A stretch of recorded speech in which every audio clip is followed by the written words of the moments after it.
مولانا رومی رحمۃ اللہ علیہ فرماتے ہیں کہ ایک بادشاہ تھا، وہی کہانی کہ وہ بادشاہ تھا، وہ بڑے وفد کے ساتھ کسی بڑے گاؤں کے باہر اس نے کیمپ لگایا، وزیر مشیر امیر سب لوگ تھے، بڑا کیمپ لگا، اور اس میں گھوڑے بھی تھے، سپاہی بھی تھے، فوجی بھی تھے، وہ اتفاق سے ہاتھی بھی لے کر آئے تھے۔ بادشاہ ہاتھی کو اس لیے لے جاتا تھا کہ کسی جنگ میں اس لیے لے جاتا تھا کہ تاکہ لوگوں پر ڈر ہو، وہ ڈر جائیں، اور وہ اس کو اپنی فتح اور کامیابی کے لیے ہاتھی کا دکھاوا کرتا تھا سامنے، اور سامنے کی فوج کے سامنے اس ہاتھی کا دکھاوا کرتا تھا۔ لیکن اتفاق سے اس دن وہ ہاتھی کو لے آیا تو اس پورے گاؤں میں ہاہاکار مچ گئی کہ بھئی ہاتھی آیا، ان لوگوں نے ہاتھی دیکھا ہی نہیں تھا۔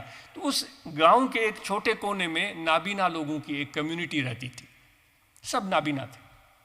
یہ بات چلتے چلتے ان تک پہنچی، وہ کمیونٹی آپس میں جمع ہو گئی کہ یہ ہاتھی کیا بلا ہے بھائی، سب لوگ ہاتھی ہاتھی کہہ رہے ہیں۔ اسپیشل پرمیشن دی کہ ہم اس ہاتھی کو دیکھنا چاہتے ہیں۔ بادشاہ نے مہربانی کر کے ان کو پرمیشن دے دی۔ وہ اندر گئے تو ایک کا ہاتھ جو ہے وہ ہاتھی کے کان پر پڑا، دوسرے کا ہاتھ اس کی سونڈ پر پڑا، تیسرے کا ہاتھ اس کی ٹانگ پر پڑا۔ یہ سب دیکھ کر خوش ہو گئے۔ چاروں نے کہا کہ ہاں بھائی، ایک چوتھے کا ہاتھ اس کے پیٹ پر پڑا۔ چاروں نے کہا کہ بھئی ہاتھی کا علم ہمیں مل گیا ہے، سبحان اللہ، ہمیں اچھا ہوا کہ آ گئے۔ اب اپنی کمیونٹی کو جا کر سمجھائیں گے، وہ بیچارے نابین ہیں ہماری طرح، ان کو پتہ ہی نہیں ہے ہاتھی کا۔ اپنی کمیونٹی کو سمجھائیں گے۔ جیسے ہی وہ اپنے اس علاقے میں نیبرہڈ میں پہنچے، سارے نابینا لوگ بھاگتے ہوئے آئے، ان کو انہوں نے گھیر لیا، بھئی ہاتھی کیا ہوتا ہے، کیا ہوتا ہے؟ تو ایک نے کہا کہ بھئی میں نے پہچان لیا ہے، میں تمہیں پہلے بتاؤں گا۔ دوسرے نے کہا تم کیا ہوتے ہو؟ بھئی اصل تو میں نے دیکھا۔ تیسرے نے کہا میں نے دیکھا۔ وہ چاروں کی آپس میں آرگیومنٹ ہو گئی۔ کہا کہ بھئی ایسے نہ کرو، باری باری سب لوگ بتائیں۔ تو سب سے پہلے وہ بندہ کھڑا ہوا جس نے اس کے کان پر ہاتھ پھیرا تھا۔ اس نے کہا کہ ہاتھی ایک بہت چوڑا ہے اور کھردرا ہے،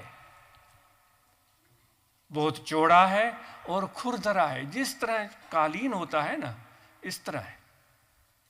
کان دیکھا ہے ہاتھی کا لمبا ہوتا ہے، جس طرح آپ گھر میں کارپیٹ یا رگ بچھاتے ہیں، بالکل اس طرح۔ سب نے کہا واہ بھائی واہ، اچھا ہوا کہ تم نے ہمیں ہاتھی کی پہچان دے دی۔ دوسرے کو کھڑا کیا، وہ شخص تھا جس کے سونڈ پر ہاتھ گیا تھا۔ اس نے کہا کہ بھائی اس کو پتہ نہیں ہے، میں تمہیں بتاتا ہوں۔ ہاتھی بالکل ایک پائپ کی طرح ہے، لیکن ہے اندر سے کھوکھلا، لیکن ایک بات ہے، بڑا خوفناک ہے اور تباہ کن ہے، کیونکہ سونڈ میں جب اس نے ہاتھ ڈالا تھا تو ہاتھی نے اس کے ہاتھ کو جکڑ لیا تھا نا۔ تو اس نے کہا وہ ہے بالکل کھوکھلا، لمبا سا، لیکن ہے خوفناک اور تباہ کن۔ وہ بڑی مشکل سے اس نے اپنا ہاتھ اس کی سونڈ سے بچایا تھا۔ تو سب نے کہا بھائی یہ تو نئی چیز ہوگی۔ تیسری شخص کی باری آئی جس نے ٹانگ پر ہاتھ پھیرا تھا، تو اس نے کہا کہ بھائی نہیں، میں آپ کو بتاتا ہوں، وہ بہت مضبوط ہے، مستحکم ہے، بہت مضبوط اور مستحکم ہے، اور بالکل فولاد کی طرح ہے۔ وہ ایسے سمجھے جیسے کہ بڑا ستون ہو، پلر جس کو بولتے ہیں۔ چوتھے نے کہا بے وقوف، تجھے کیا پتا، میں نے اصل میں ہاتھی دیکھا ہے، میں تمہیں بتاتا ہوں۔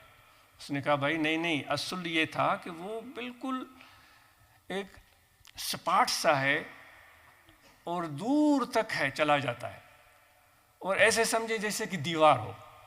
اب چار نابینا لوگ اپنی کمیونٹی کو ہاتھی کا تعارف کرا رہے تھے، اور وہ چونکہ نابینا تھے، اپنے نابینا پن کی وجہ سے ان کے علم کو تباہ اور برباد کر رہے تھے۔ تو نابینا لوگ علم کے لیے تباہی کا باعث بنتے ہیں۔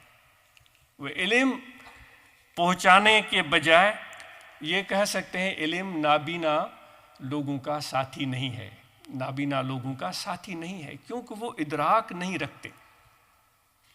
تو دوستو، ہم اور آپ یہاں اس لیے جمع ہوئے ہیں کہ اللہ تعالیٰ کا ذکر کریں، اور اس لیے جمع ہوئے ہیں کہ اللہ تعالیٰ کو پہچانیں، اس لیے جمع ہوئے ہیں کہ ہم اپنے آپ کو پہچانیں تاکہ اللہ تعالیٰ کی پہچان ہمیں مل سکے، اور آپ کی عظمت اور معرفت اور مقام اور مرتبہ کیا ہے۔ ہم سب کعبۃ اللہ شریف کی زیارت کے لیے جاتے ہیں، جو بہت عظیم مقام ہے، اس کی زیارت نصیب فرمائے اللہ تبارک و تعالیٰ، اور ہم بڑی تعظیم بجا لاتے ہیں، لیکن کعبۃ اللہ شریف اللہ تعالیٰ کی صفات کی تجلیات کا مرکز ہے. جو اللہ تعالیٰ کی صفات ہیں، رحیم ہے، رحمان ہے، کریم ہے، غفار ہے، یہ اللہ تعالیٰ کی صفات ہیں. ان میں سے چند صفات کی نزول کا مرکز ہے کعبۃ اللہ شریف. چند صفات کی نزول ان پر نازل ہوتی ہیں اللہ تعالیٰ کی طرف سے وہ صفات. وہ کہتے ہیں نا، حضرت باجید بستامی رحمۃ اللہ علیہ وہ حج کے لیے نکلے تھے، حضرت ابراہیم بن ادھم، تو وہ بڑے محبت اور عقیدت سے ہر منزل پر وہ نوافل ادا کرتے تھے. وہ خانہ کعبہ کی زیارت کرنا چاہ رہے تھے، تو ان کا سفر جاری تھا. وہ بھی میں بات عرض کرتا ہوں. تو یہ ہو گیا کعبۃ اللہ.